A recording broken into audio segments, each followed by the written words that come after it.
नमस्कार. तर आजच्या तिसऱ्या व्लॉगमध्ये शेअर करत आहे एक अशी स्पेशल रेसिपी जी मिळाली आहे अशाच एका स्पेशल व्यक्तीकडून. तर सगळ्यात पहिल्यांदा तुम्हाला एक वाटीमध्ये दूध घ्यायचं आहे थोडंसं.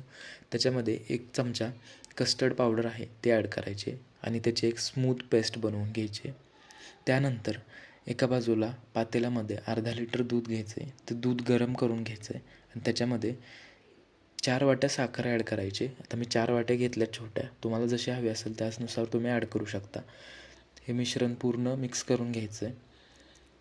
थोडीशी उकळी आल्यानंतर त्याच्यामध्ये जे आपण पेस्ट तयार केली ती थोडी ॲड करायची आणि हे करत असताना तुम्हाला कंटिन्यूअस हे मिश्रण मिक्स करत राहायचं आहे. का तर त्याच्यामध्ये गाठी होऊ नयेत म्हणून.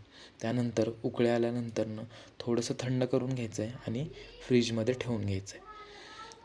त्यानंतर जी फळं आहेत, केळ, सफरचंद, द्राक्ष, पेरू अशी 4-5 फळं मी घेतलेली आहेत. त्याचे छोटे तुकडे करून त्याच्यामध्ये आपल्याला ॲड करायचे आहेत. पण हे सगळ्यात शेवटी करायचं आहे आपल्याला, आधीच नाही करणार आहोत.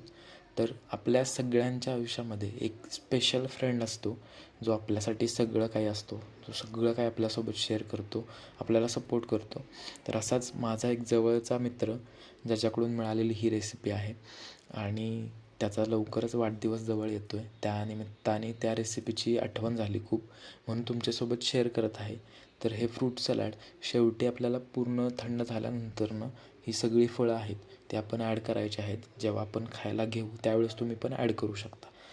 तर हे फ्रूट सलाड एकदा नक्की ट्राय करा घरी.